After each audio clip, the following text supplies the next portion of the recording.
The Hornet. An economy compact. By American Motors. The Duster. An economy compact. By Plymouth. Duster and Hornet. The difference in appearance is obvious, and there are other big differences you should know about. When you compare the two cars, the basic Hornet just doesn't make it. You have to start with a Hornet SST even to get in the same class with Duster. Even then, you soon discover that the SST doesn't come up to Duster quality. A quality difference really shows up in front bumpers. Duster's bumper is over 2.5 inches deeper for better protection. That goes for rear bumpers, too. A big styling difference is apparent in these front doors. No window frame for Duster, looks like a hardtop, while Hornet's window is framed like a sedan. Duster's sloping rear roof and deck styling give it a sports roof look. Hornet's rear styling is more abrupt. Duster's extra length, 9 inches longer than Hornet, extends gracefully to the rear.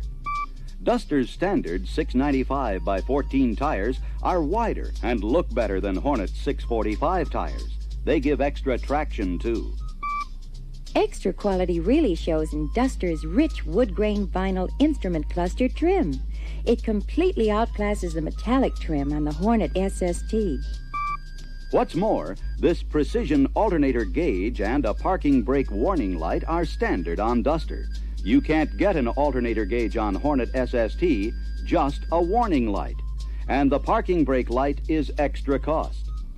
Cutting corners like this to keep Hornet's price low can be costly to car owners, like driving off with the parking brake on and damaging the rear brakes, just for lack of a warning light. It looks like there's more quality in Duster's front door armrests and safety action handles, too. Yes, and it shows. Hornet's armrests are rather flimsy, and they're poorly attached. They deflect when you put any weight on them. Look how Hornet skimps on sun visors. Too short to keep out the sun at the center, and no clips to keep them from vibrating. Duster's sun visors have extensions around the mirror, and the rich vinyl headlining is offered in 5 different colors: blue, green, red, tan, and black. It's color-keyed to the interior. Hornet's fiberglass headlining comes only in white, and it really shows fingerprints and scuff marks. Besides, it doesn't look much better than a raw insulation pad. Both Duster and Hornet SST have flip-out rear quarter windows for no-draft ventilation in the rear compartment. But again, Hornet skimps on the hardware. The window lever is so small you practically have to pry open the latch with your fingers to open the window. Duster's window lever has a handle for flipping the window open. Buy a basic Hornet and you get this fixed rear window. It doesn't flip out, doesn't roll down, no ventilation for rear passengers. How's that for economy? Here's what it looks like getting into a basic Hornet at night. No automatic door switches to turn the dome light on. It's stumble and fumble before you get the key in the ignition. Just another way to keep the car price below $2,000. Unlatch Hornet's glove box and the door pops open on your knuckles. Not very good planning. You'll find Duster's door locks easier to reach than Hornet's because they're located forward on the doors. Right. And Duster's doors have 2-position door checks that hold them halfway open, so the door doesn't close on you in a tight space. You won't find them on any Hornet. Duster's big advantage in hip room over Hornet makes it more comfortable for 3 passengers. They're not squeezed together like they are in Hornet. That's because Duster has 2.3 inches more hip room in the front seat and over 3.5 inches more hip room in the rear than Hornet. Duster has more shoulder room in both seats, too. Duster's 25% larger trunk capacity is obvious in these pictures, and the spare below the floor makes Duster's trunk even more usable. And look at the difference in trunk lengths. Hornet's short deck styling leaves the trunk short on length. And Hornet's shortcomings go on, like vacuum windshield wipers, even on the SST. Haven't seen them around for years on any car. Hornet offers the more reliable electric wipers, but charges you extra. And look at the cheap plastic bag Hornet uses for windshield washer fluid. We thought everyone had gone to the sturdy plastic bottle like you see in Duster. It's easier to fill, holds more, and is easier to check for fluid level. Here's a hidden Hornet economy. No heated inlet air system for six-cylinder engines. Duster has the heated air system on both 6s and the standard V8. Hornet gets it on the V8 only. The heated inlet air system lets you drive with leaner fuel-air mixtures in cool weather. This reduces exhaust emissions and virtually eliminates carburetor icing and the engine stalling it causes. Both Duster and Hornet offer economy 6s for the buyer who wants to get maximum gas mileage. Duster's has 125 horsepower, Hornet's 128. But the Hornet SST buyer can't get this engine. He has to take a larger 145 horsepower 6, and that can't be as economical. Duster also offers a 145 horsepower 6 for the buyer who wants the extra performance. Hornet offers an optional 155 horsepower 2-barrel carburetor 6, but it will cost you $259.55 extra. Why? Because it's available only with the automatic transmission, a big price for 10 extra horsepower. In standard V8s, Duster outpowers Hornet by 20 horsepower.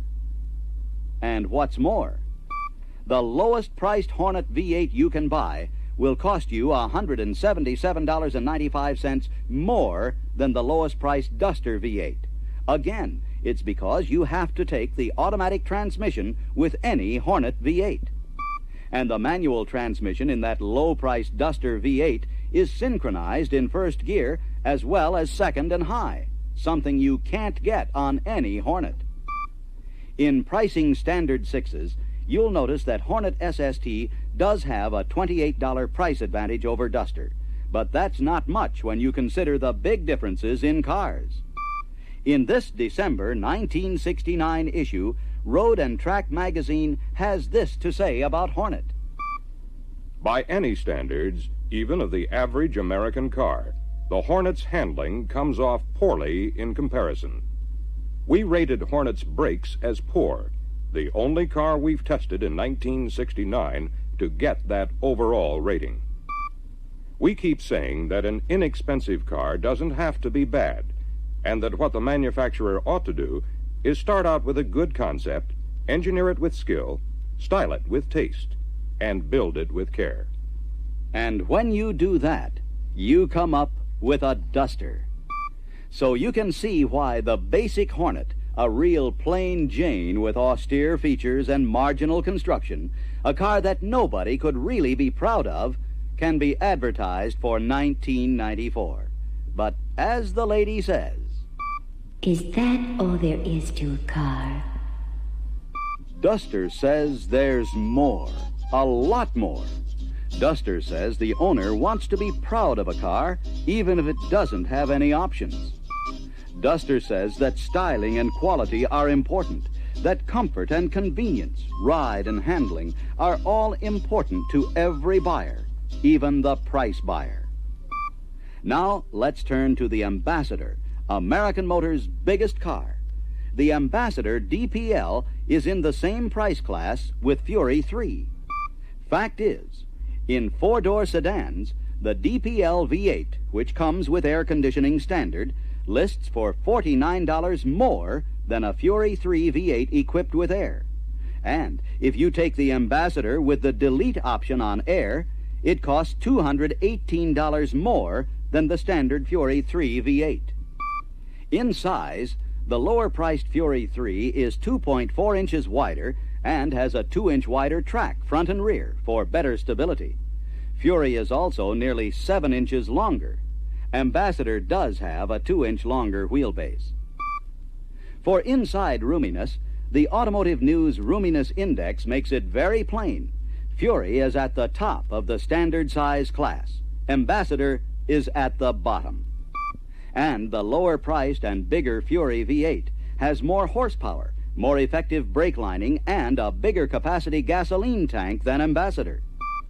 What's more, Fury gets reliable electric wipers. Ambassador gets old-fashioned vacuum. Fury has a 36,000-mile lube interval. Ambassador, 24,000. That's why, when it comes to price, size, performance, brakes, and features, Fury makes it big over Ambassador.